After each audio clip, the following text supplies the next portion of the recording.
Babies have all sorts of reflexes. If you drop them, their hands will If you grab. punch them, they block it. What? What?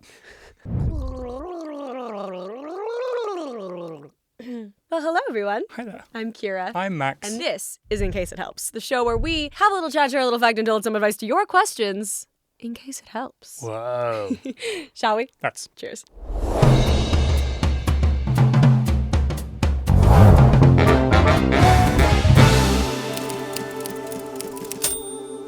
It's cozy season. I got my tea today. You got your tea today. It's lovely. Last time we were in Vancouver, we went into this beautiful little loose leaf tea shop called Murchie's. Shout out Murchie's. Shout out Murchie's. And I got some really interesting, beautiful infused teas and fancy little accoutrement. We found something about tea yesterday that you told me. Yeah. Can you share with the people? It's a slightly contentious fact, but apparently the London Fog, which is a latte made with Earl Grey tea instead of coffee, originates in Vancouver, British Columbia, not in London. But no one can actually find its origins, and realistically, it's probably something a lot of people came up with because, like, it's tea and milk. Yeah, right. People be drinking tea and milk. Yeah. And in fact, in the article that we read in Imbibe magazine, one of my favorites, Lovely. they thought it might have come from Murchie's. So we were like, Murchie's mentioned, let's Murchie's go. mentioned, 10 out of 10. But yeah, anyway. I love that. Have you had a nice week? I've had a wonderful week. We're getting ready to leave back to Vancouver to go and have more London Fogs. I'm going to go direct a TV show. That's not my own TV show. Very exciting. I'm very excited. I am also guest starring and I'm going to be in the show, but it's going to be my first time directing a show that's not Thundermans, and I'm directing... And that you're not in. 2 episodes and that I'm not in. The episode that I was working on yesterday has a lot of scenes with a lot of characters in them, and we've got 5 cameras, and it was just like a lot of mental math to start blocking out my shots, and I was like panicking a little, and Max was like, hold on, and he got a bunch of pieces of pappardelle pasta, like little flat pasta, and broke them up and wrote each character's name with a Sharpie and was like, here, now you can block the people out. And We I was had like, a book as our set, and we moved the pastas I around. was like, that's so stupid. And then we started, and I was like, dang, this is genuinely incredibly effective. helpful for visualizing these scenes that are like really long. So Brains are bad at visualization. Eyes are good at visualization. we're busy, but it's good. Can I dive into some little order of Please. questions for you? Please. Where do I want to start today? What am I feeling? I'm feeling like I want to know, what was the best fact you learned this week? There are many, many cases in the English language of female adjectives being pejorated, meaning made worse, and male adjectives being ameliorated, which is a word that we've We know discussed about making on the better. pod. So, for example, buddy and sissy were originally just brother and sister, but a buddy is now a friend, Right. and a sissy is somebody who's feminine in a weak, bad way, which tells you a lot about our culture. Hussy used to just be the shortened form of housewife, and now right. it's got a sexual connotation. Slut was not a sexual word at all. A slut was a slob, and a man could be called a slut, but it has come to mean Fascinating. a loose woman. Madam was just the female version of Mr., and now it's someone who runs a brothel. Mistress comes to mind. Was Right. just the female version of master, but now yeah. it's a woman who sleeps with a married man. Yeah. And then there are some ones on the boy side where a knight was just a boy, and now a knight's like a Gallantry, noble right. thing. And boy also, I think, was like a little bit of it was an insult. It was a diminutive, and now it just means a boy, although it is also a word that has been used derogatorily. There are some ties to slavery times where boy was used as an insult to show sort of condescension, and it is unfortunately still in some places used that way. But there's a lot of examples of female adjectives that were just regular adjectives taking on negative and often sexually shameful meanings. Fascinating. Spinster. A spinster is like a pejorative term for an unmarried woman, but bachelor doesn't have the same negative connotation. Right. A bachelor is a guy who never married and Right. he's eligible, but a spinster is a woman who never married and therefore she's been discarded. So it's just an interesting example of how sort of cultural views then filter through and change the language through which they're expressed. Super fascinating. Also, I had never heard pejoration Yeah. used. Well, I've it heard is of the words being direct pejorative. opposite of amelioration, right? Melia, melior, pejor, better, worse. Right. Latin. It's just the straight Latin root of good, bad. Yes, melior, Or best meliore, worst. mejor. So yeah, that's my fact. Kind of not a super fun fact, Yeah. kind of a sad one, but an interesting one. What is your fun fact of the week? In 1896, the shortest recorded war in history happened, and it lasted 38 minutes. I know about this. You know about the Anglo-Zanzibar War of 1896? I do. Deep cut. I feel like it's probably something you told me on our second Maybe. date. The context is thusly. The Sultan of Zanzibar has died. Very sad. Britain, being Britain, has inserted itself into issues of Zanzibari statehood and says the cousin of the Sultan is going to be the new Sultan. Great. But this other guy, Khalid, comes in and he's like, no, I'm going to do it. And so he holds himself up in the palace with like 3,000 soldiers and a little bit of artillery. Fatally, he doesn't have a navy, which when you're fighting Britain in the 1900s, you kind of have to have, or it's game over. And he stays in there and he says, you can't kick me out, my palace, my country. The Brits say, you have until 9 a.m. to leave, or we will fire. 9:02 rolls around. He hasn't left, so they fire. And 38 minutes later, the palace is burning down and Khalid has fled and the war is over. I definitely didn't know the details of that, but I do remember seeing something about the shortest war was 38. So I think I probably saw the headline and not the rest. That's regime change in 5.5 jammy boiled eggs, which is how I'm going to measure my regime change from now on. I thought you were going to say that's how I'm going to measure everything from now on. But in jammy boiled eggs, you got a lot of regime changes you got to... Working on a couple brewing. Perfect. Oh, I want a Jammy soft boiled egg on toast. Little flaky salt on top. Gooey jammy. The number of ways in which we can enjoy an egg and a bread is impressive. Innumerable. Truly. Probably innumerable at some point. Well, yeah. So many kinds of egg. So many kinds of bread. Ooh, speaking of numerable. I learned something about numerals this week. I drag you kicking and screaming on this tangent with me. I learned that, you know our number system, like 0 to 9? I do. We typically call Arabic numerals. Shout out to the Arabs. Thank you for our numbers. We call them this because we inherited them from the great Islamic mathematicians. They got it from India. These are Hindu numerals. Whoa! And they just came through there and we named them after the middleman. Speaking of numerical systems that we inhabited from the Arab world, do you know the etymology of algorithm? I do. Would you like to present it? Algorithm is named after... Al-Khwarizmi. Who is a great Persian mathematician who wrote a treatise called On the Condition of Hindu Algebra, because he was the guy, or one of the guys, who brought the Hindu numbers to the Middle East that we were talking about. Yep, now we call them Arabic numerals. He is where we get algorithm from. And obviously, nowadays, algorithm means like the little black box in our phone that gives us TikToks. But an algorithm is a... Literally named after his name, Al-Khwarizmi. Yes, an algorithm is a computational process running our social media algorithms. But yeah, I think we also get the invented the first early like algorithms, right? Yeah. Or at least wrote about them. Wrote about number structures being used in systems. Yeah. And also one of his protege guys is the guy that we generally credit as coming up with 0 as a number. Although, like, again, Hindu mathematicians in the 5th and 6th century also had versions of nothingness, but the one that we use in an equation, I think, came Every from them. word that begins with al, like alcohol, they all come from Arabic. Yeah, it means the. Right, exactly. Shout out to the people of the world sharing information. It makes all of us better. Thank you so much. Let's keep building a world where we can all share things with each other by way of joining each other's countries in all sorts of ways. Correct. That's all I'm going to say on that. The free flow of information. Yes. We will improve.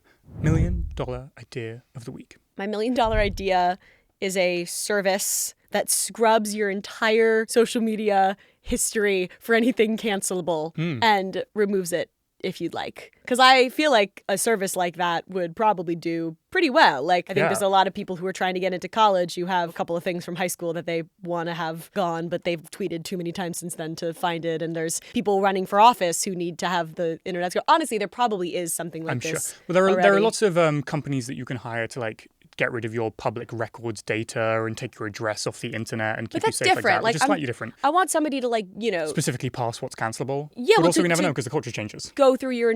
Cancelable is borderline arbitrary. I mean it's not. But. To go through somebody's whole Twitter right now and find anything that's likely to cause problems in the future, I don't think would be too tricky. Although I'm having a very strange feeling, which is that I'm like, yeah, but some people kind of deserve to get canceled. And for sure. They shouldn't get to delete their things. But also, like, I am broadly against cancel culture from the perspective of, like, if somebody did one thing wrong once, they should never be allowed to be a person again. Like, I think that is a little insane, but we need nuance here. There are things that someone could do once and then they deserve to never be respected again. And there are things that people could do once and they deserve a second chance. There's a lot of nuance in the cancel culture conversation.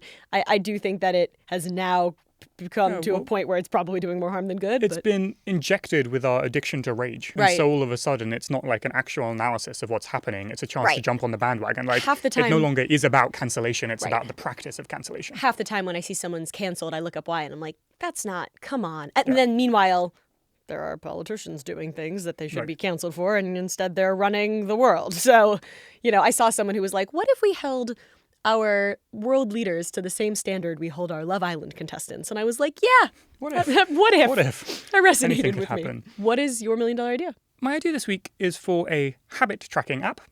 of which there are already many. So you ask, why is mine different? What's your USP? My USP is that at the beginning of the month, you pay $5, $10, and every day you do your habit that month, you get a 30th of your money back. So if you do it every day for the month, no money expended. And if you don't do it every day, the number of days that you don't do it, the money gets donated to charity, covers operating costs. I think this gives a chance for people to be financially incentivized because some people need that to like actually follow through. Yeah, but what if I'm just like, I don't have to do it because then my money's going to go to charity and I'm a good person. Then it's a perfect coping mechanism. Yeah. Because you don't have to change, the charity gets Although, money and all stays well. It's a great idea. I saw kind of the dark version of that recently. I don't remember where, but someone was like, imagine an alarm clock, but every time you snooze, it donates $1 to a politician that you can't stand. That's great. You'll get yourself out of bed. And I was like, oh, that's a great that's angle crazy. on financial incentive. I love it. No, I like yours better because if you don't do it, then something good happens. I also think there's something slightly economically shrewd in this, which is that, I mean, not very, but like a little bit, which is that obviously as part of you giving your money in a lump at the beginning and slowly retaining it out means that we as a business get to hold lump sums of money and we can just hold them throughout the month in like some kind of high yield account. And so we are Invest also them. able to invest. Have you guys ever done the exercise of figuring out which businesses are actually just banks? Hint, it's all of them. Well, they're banks or real estate companies. Right. So yes. like a lot of like restaurant chains, their actual business model is in the purchasing and running of locations, right? Franchising. The land that then sells to franchises. Right. Exactly. But like airlines, it's all banks. about the credit card. Yeah. They're banks. Airlines lose money flying. Starbucks is a bank. It's about the Starbucks bucks, the bucks. The stars bucks. They're a bank. They're not a food company. I Yeah. mean, they obviously are like a food and drink company. What are the other ones that are like banks more than anything else? Petrol stations, point cards Yep. is a big one. Basically, any company that offers you like a credit card is probably making more of their money from like the interest and like Right. banking side From of loan things sharking. than the actual products that they're selling. The word for that is float. Float. The money they Oh, make you is keep called on- the float. Fascinating. There you go. Very good. Thank you, producer Danny. Hey, producer Danny Dad, may I have some more tea, please? Thank you. You may, but I have to cross the frame to do Yeah, it. that's okay. Producer Danny walking through the frame. I'm gonna sing while he makes me more tea. We'll be back in a brief moment. Boo doo doo, boo doo, boo doo doo doo doo doo doo. What is that? We. Boo doo doo doo doo. Boo doo doo doo doo doo doo. Boom. Cha, ba, cha, cha, cha. Boom, boom, boom, boom, boom. Boom, boom, boom, boom. Boom, boom, boom, boom, boom. The question is, am I going to keep all 30 seconds of that in the edit? Please. Any good jokes this week? No. Went to a cinema the other day. Really emotional movie. And as it's getting towards the middle of the second act, the guy behind me starts crying. It's a little distracting. I try to pay attention, focus, lock in. Then one of the main characters dies. Very sad. The guy behind me starts bawling even more. And I'm like, dude, can you please? And then eventually we get to the second act low point and everything's terrible. And he starts wailing and I try to ignore it. And then I get hit in the back of the head with a harpoon. Boo. No, that's good. Did it pass enough time for the tea to return? Thank you. I will be careful. Thank you very much. Did you know that in Norway, all of the ships have a barcode on the side so that when they return to port, they can Scandinavian? Ew. All right, we're back. I have tea. Thank you, producer Danny. Shall we onward? Onwards. Onward. Kira, what Max. was the best thing you watched this week? The best thing I watched this week was KAOS, KAOS. Yes, yeah. By Charlie Covell, who also wrote the Channel 4 show End of the Fucking World, which I loved in COVID. Kira made me watch it. It's brilliant. We also rewatched that. Really fun to watch two different shows by the same creator and their creator who we're a huge fan of. Super talented, so clever. super interesting, and all of their projects are incredible. KAOS did not get its flowers, and I think it's because it was maybe marketed wrong. Like, I saw the marketing and it wasn't really that interesting to me, and so I watched it mostly to go, okay, why is this, Right. why did this kind of not get another season? And Jeff Goldblum is saying, our show is great and it didn't get a chance, and I'm like, let me see if that's true. Turns out, It as is great. usual, Jeff Goldblum was right. Really incredible retelling / story inspired by Orpheus and Eurydice and Greek myth in Greek general. myth in general. Really well cast. The costume design is great. It's shot really well. There's a lot of really interesting cinematography choices. Yeah. And the big sort of mysterious twist is super interesting. And I literally was just gawping at the screen, a word I learned this week. Gawping? Gawping. G-A-W-P? G-A-W-P. Just mouth agape, just what? And I'm Yeah. furious that we don't get a second season to see what happens. It's a brilliant masterclass, I suppose, in structure, in art. Season structure versus episode structure. Oh, totally. It's like a textbook. There's so many storylines, and they know exactly when to bounce Yeah. from one to the other. And it was just awesome. I really, really loved it.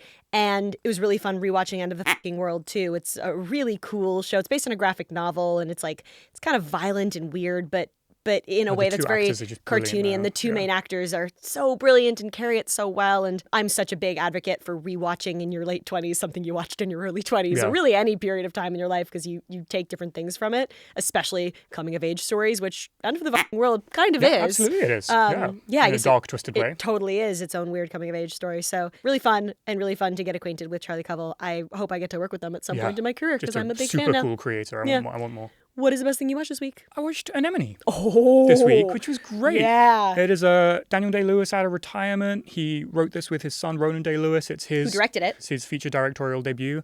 And it's Sean Bean and Daniel Day-Lewis in a cabin. And it's very intimate. It's very theatrical. Not in a theatrical sense, it feels like a theatre. It's a piece of art. Yeah, you're and watching in fact, it is based on, or at least speaks to, a lot of Ronan Day-Lewis's visual art. Yes. He's got a series of paintings with Very this sort cool of character artist. in it that also is in the movie. It was really interesting. We went to do trivia at the movie theater. Yes. Jeopardy pub trivia with our friends. We won. We did win. What was our team name? Elizabeth Taylor. And then our friends were like, we're seeing a movie. And we were like, well, we've driven all the way out here. It's pretty far from home. Like, I guess let's see a movie. We went in knowing nothing. Yeah. And our friends love weird, indie, dark, kind of upsetting movies. And I like movies that make me feel good. But that's also changing. The more I evolve as a filmmaker, the more open I get. Anyway, we watched this movie and I loved it. And I was so excited to come up to my friends and for them to be like, you hated it, right? And for me to go, no, I really enjoyed it. And instead what happened is that we walked up to our friends after the movie and they went, bit of a snoozer. And I was like, Are you kidding? what? It was magnificent. No, it was so cool. It was perfect. What do you mean? And they were like, well, I didn't like that shaky shot out of nowhere. And I was like, but it's supposed to show his weird mental state in that moment. And they were like, but that moment of magical realism and the sting. And I was like, but it's a visual representation of trauma. Like, I was so all in. Yeah, it was beautiful. The scoring was great as well. Super cool. Yeah, I loved it. I mean, it's weird. It's artsy. It's a film, not a movie. Yeah, it's definitely a film. But yeah, I really, really enjoyed it. And it was really fun to see with our friends. And we won trivia, so all was well. We won trivia and we got free $10 card. Gift card, and then we spent the gift card on the movie. Easy peasy. It was great. What is the best thing you ate this week? Okay, so the best and worst thing I ate this week was the Cheesecake Factory. Yes. Because the brown bread I have not had in many years, and it is just as good as I remember. Also, the sourdough kind of slapped. However, the meal made me feel so sick. Yeah. It's still in my veins. I don't know if it's just because we ate too much or if it's just because it's a little bit sort of closer to fast food than we tend to eat a little heavier, greasier, saltier, whatever. Or maybe I just was having a weird night that I got kind of a tummy ache for no reason. But it did not take away from the experience because, first of all, I am so grateful to the Cheesecake Factory for keeping their weird, psychedelic Tuscan early 2000s decor. Because so many of the restaurants that were weird and colorful are so sad now. McDonald's, Pizza Hut, Taco Bell. Where's all the whimsy gone? Yeah. Bring back your whimsy. Bring back color. So thank you, Cheesecake. And also, I've heard that Cheesecake Factory corporate is a great company. It's still very much family owned. Apparently, they're great to their workers. I hope that that's still the truth since last time I heard it. So. Cheesecake Factory fun fact. I think all of the cheesecakes are made in just 2 places. Yes. And I think one of them is right around the corner in Pasadena. Oh, should we go to the I don't know if you can go. Maybe factory? they take visitations. I'll knock on their door. Visits? Tight. What's the best thing you ate this week other than Cheesecake Factory brown bread? I triumphed over peril this week because I ordered a big jumbo beautiful porchetta from a big fancy butcher. Mm-hmm. The triumph came because it was delicious. The peril was that in spite of this being a very reputable establishment, there was no green goodness on the inside of my porchetta when I unwrapped it. Either they forgot, there was a miscommunication, but it was a sad one. But I think we clung it together well. We made a little fennel basting sauce at the end to put over the outside. Oh, if which I worked may, excellently. the other best thing that I ate this week was the carrot cake that Max and I baked together for his birthday. Real good. Real delicious. Real good carrot cake. Not too sweet. We're in our baking era. It's not too sweet, which I like. Yeah, we're in our baking era. We've both been very intimidated by baking for a while, but I'm kind of realizing in a way it's easier because all you have to do is follow the recipe right. Baking is just following directions to an extent. Yeah. It's also very much practicing what we preach so that you know that we're not up here just saying stuff. I had this weird sort of not hatred of it, but sort of othering of baking, like it was something else, something that wasn't for chefs. It's it's science, not art. There's no soul involved with it. I have never been humbled so quickly in my life, and therefore it is an example of giving things more credit than you give them on first glance. It is an example of practice giving you visibility to understand and appreciate the art more. Every baked good I've had since I realized I was terrible at baking has been imbued with admiration for the people there's also creating it. There's patisserie, viennoiserie, and boulangerie. Right. And those are all different arts and sciences within themselves. And that's only within the French baking Right. canon. If you Obviously, get there's a bunch of into, other if you stuff try as to well, bake a croissant, you understand it's not just following directions, it's an immense amount of skill. Yes. Same with patisserie, like you have to practice for years to be able to like temper chocolate right. So we're in our baking hour. We're not a Maury Guichon yet, but you know, we're on the way. We'll get there one day. Maybe we won't. I don't think we will. That would require an investment that I don't think we're likely to make. But listen, life's long. Never say never. I would also need more friends to give the baked goods to if I were to get more into it. Yeah, that is the problem, is that you then have the baked goods and then you eat the baked goods, which we love to eat baked goods, but I don't want to eat a full recipe of baked goods every time I bake. Oh, that reminds me, actually. I think this is a good $1 million idea, too. I'm going to give you 2 in this episode. A cookbook with recipes that you can make for one. Aw, that's sweet. Or, alternatively, a cookbook sectioned by recipes that share the same 3 core ingredients. You know, like you can only buy celeries in a whole bunch of celeries and there's always leftover celeries. That's a great idea. It should be like a book that comes with like, here are your pantry items you order every Monday, and here are 15 different meals you can make. Yeah. That's a great idea. I love that. Thank you. One I of the things appreciate that you did teach me how to do was like how to portion ingredients when cooking for one. Because Yeah. I used to like, I don't have very good spatial reasoning skills. Like it's very hard for me to look at a bunch of ingredients in their whole form and know what they're going to look like when they're chopped and cooked in a meal. Well, especially because some ingredients shrink and some That too. don't change at all. And But until even you've learned, it still, can feel a little arbitrary. I'm also really bad at looking at like a pile of clothes and knowing which suitcase it will fit into. It's just like Right, not yeah. a skill that I have. That whole part of my brain went to the word section instead. But you've helped me. I've definitely gotten a lot better at being like, I don't have to dice the whole pepper just because I have a whole pepper. I can just put it back in the fridge. It's funny that that's something I had to learn, but you know. Everyone learns everything. Not everyone learns everything, but everyone learns. Everyone learns everything they know. Thought experiment. Is there any innate knowledge? I mean, why do salmon migrate? Like, Because their mother tells them to. well, The salmon mother goes to them and says, "Little son, we're going this way now." that's Follow generational mummy. knowledge, I suppose. But Yeah. yeah, I mean, like babies have all sorts of reflexes. If you drop them, their hands will you grab punch to 'em, they grab block the it. tree. What? What? Jiu-jitsu babies. For sure, for sure. Baby jitsu. Yeah, there's definitely innate knowledge. I think we just call that instinct. I think I've gone a little strange. Should we move on to the next Max is question and getting get wacky. back on the rails? Let's do it. Final question of the week. Kira, Max, my love. what was the best word you learned this week?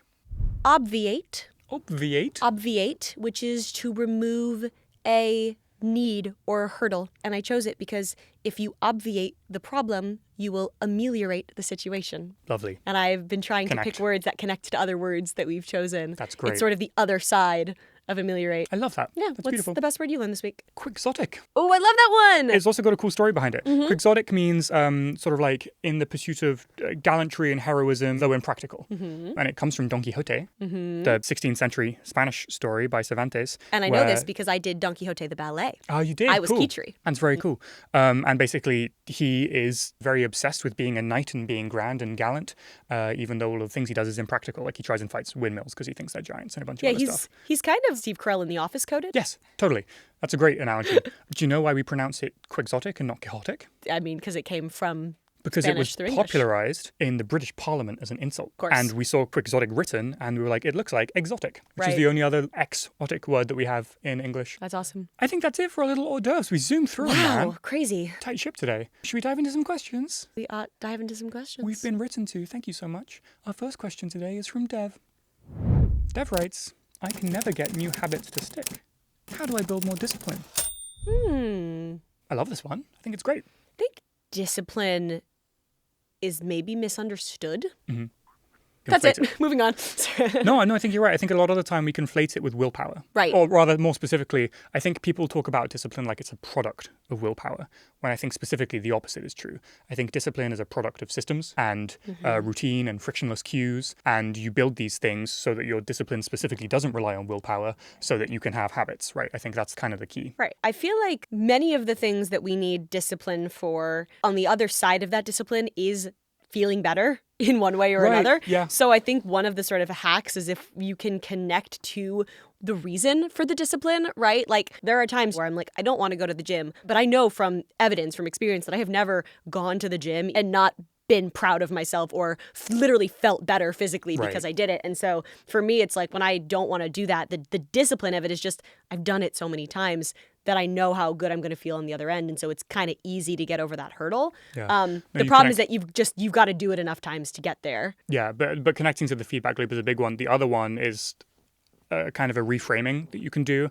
I think a lot of the time we train discipline for I want. I think if you can reframe it to I am, you get a lot further with it. I mean, like instead of I want to go to the gym, say I am someone who takes care of my body. And when it is a reflection of who you are as a person, it's much harder to throw it off and say, I'm going to leave it here today. Yeah. And the other thing is I think some people think discipline is punishment. And it's not.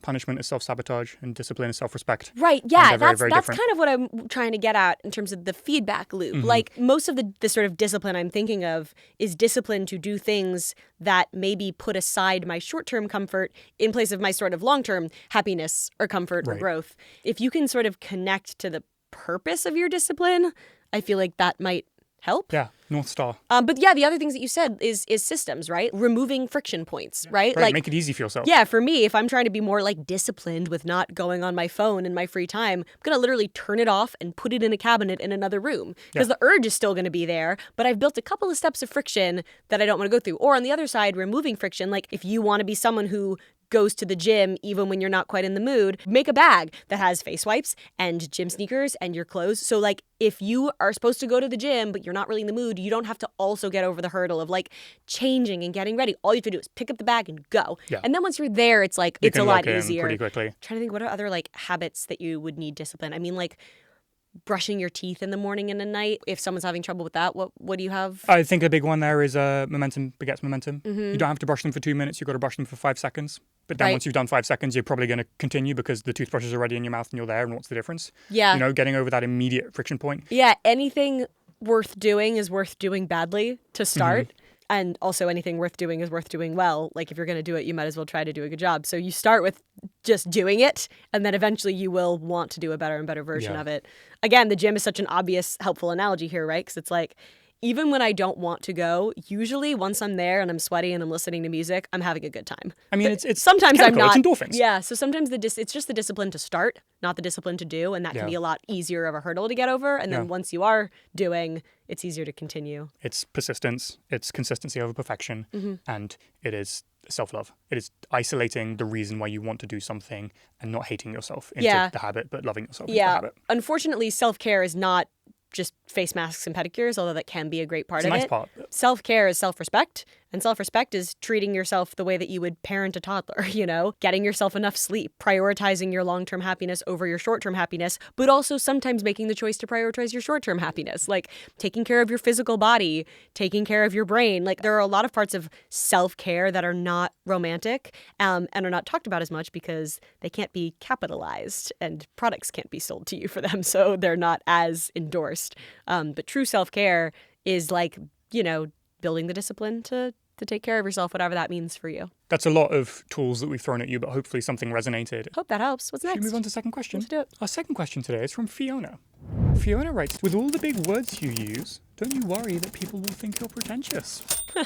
Yeah, a little. Yeah, a little bit, for sure. And I'm sure some people probably do. The thing with like pretentious is that it implies pretense, which means that you're lying or faking or like you're using big words to intimidate or to be pedantic or to impress or whatever. And like that's just not the truth of why we use any of the language we use. We use the language we use because we love language and we love communicating and feeling like we're communicating clearly. The other part here is that we're making a show for the internet, and the internet is an audience of everybody. And we had a lot of chats when we were developing this about like, who are we trying to reach with this? What is the goal? And at the end of the day, we just came to the realization that you can't please everyone, and therefore the best thing we can do is speak how we speak to each other. Right. Well, you're saying in response to the whole like know your audience thing, right? Because that's something that comes up a lot with like, well, you're using big words, but people won't understand you, so that's bad communication. Yeah. Knowing your audience is a tenet of good communication, but like you said, our audience is everyone. Our audience is the whole world when we're talking on the internet. So we've just decided we're just going to talk the way that we like to talk. And the people who like it will stay. Yeah, we want to build a community of people who enjoy that. So yeah, I'm sure some people do think we're pretentious, but like if somebody is anti-intellectual, like they're not going to like me regardless. Right. Yeah, so... that's not where they're drawing the line in the sand on this one. The other thing is it just reminds me how arbitrary knowledge is.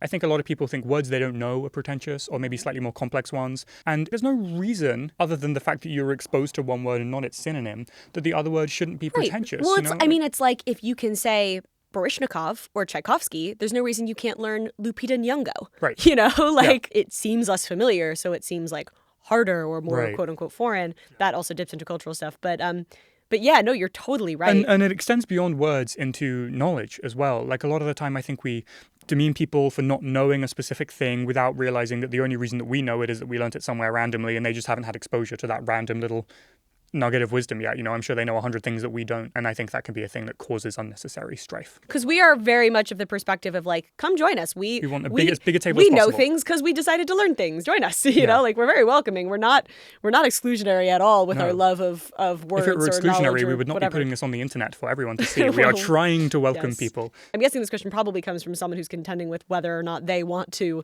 be somebody who expands their vocabulary. And to that, I just remind you, code switching. You don't have to use every word but you might as well build up your tool belt, right? Because you don't have to pull out the 100-point Scrabble words in your conversations with your friends, especially if you feel like you're friends with people who might, feel bad or self-conscious or take it as offense. But you will eventually be in a meeting with a very important boss who decides whether or not you get a raise. And you might want to pull him out there. You might want to be impressive there. Like, you know what I mean? The other part of this question is sort of the scale of rebuke. If one person says I'm being pretentious, whatever, maybe they're fine to think that's totally cool.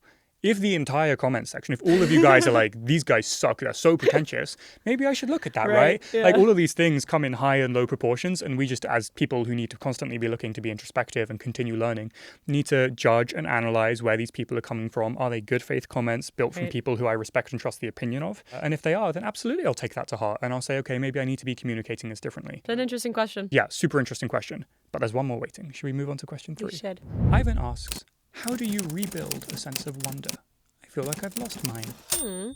Oh, so sweet. Get out in nature. Yeah. Get trees, out man. somewhere that makes you feel small. Watch the light change and see the majesty of the earth. Just go get out in nature is kind of the first thing that comes to mind. Yeah. I want to introduce you to Ostranenie. Huh? You know about Ostranenie? Huh? There's no reason you would. This is a little heady, but stick with me. There is a Russian formalist, a literary theorist called Viktor Shklovsky. Okay. And he wrote this essay called Art as Device, in which he proposes that basically sort of the treading down of wonder, the dullness that we can sometimes reach in a dull life, is a byproduct of habits. I mean, he was talking about it in art, like how in a Holbein or a Da Vinci, you would never say, oh my God, there's a face in that. Because like, of course there is, you've seen it a million times. But then Picasso takes something and he turns it into cubes and makes it an alien. And then all of a sudden we're looking at this thing that's very familiar with us afresh. But I think this is a very fascinating... Sounds a lot like when I was talking about how to get out of the roommate phase. Yes. And you want to strangerize your partner and remember that they are a there whole other person. Yeah, absolutely. And I think the same thing applies to this, right? Which is that there's kind of two things you can do if you need to rebuild wonder. Also, quick note on here, I think wonder is something you do and not something that you have. I don't think it's a trait. I think it's a muscle that you have to keep flexing. And consequently, I think there are two ways to flex it. You either constantly introduce new things to your life, so you are constantly in awe of new things, or we do as Mr. Shklovsky wants us to do, and we try and defamiliarize ourselves with the things that appear regularly in our life. Like the first time you drive a car, it's miraculous, and you're hyper aware and everything's crazy. And then a year later, maybe even a month later, you can do your commute without thinking about it. Where's the wonder gone, right? So I think being hyper aware and hyper attentive to the scenarios that we interact with all day, every day, I guarantee there is nothing in your life that you can't spot a new detail in. I love wonder as like a choice and an activity and a behavior rather than an item you possess. That's lovely. It's a direct combination, I think, of two things. I think it is the skill of noticing better and deeper, and the muscle flexion of following your curiosity. Yeah. With the skill, you will always have things to be curious about, but if you don't have the muscle, you will never go further than that. And with the muscle, you will have plenty of questions that you want to ask, but you won't have anything to ask them about. And so if these two things can work in tandem with each other, you find things that pique your curiosity and you have the infrastructure and the desire to follow that curiosity, you will never, ever be bored. Yeah. I love that question, Really and I wish question. you luck. Yeah. I'm going to try and boost my own wonder today. Yeah. I think that's a lovely And thing if we can all else take with us. fails, just walk down a path covered by old trees with sunlight streaming through the leaves. Always works for me. A little komorebi gets me every time. See a waterfall. See ya, waterfall. See a waterfall. Beautiful. Thanks, everyone. Please give us questions in the comments. We will try to answer as many as we can in coming episodes. Like and subscribe. If you've made it this far in the video, then welcome to the family. We'd love to have you stick around longer. Also, please let us know your answers to the hors d'oeuvre questions. Best thing you ate, watched, word you learned, fact you learned, and $1 Million Idea. Nice. Thank you. We will see you next time. For another episode, in case it helps. Ba-da-ba-ba-da-ba. Bump. Clean. Thanks. Punctuated. Bye.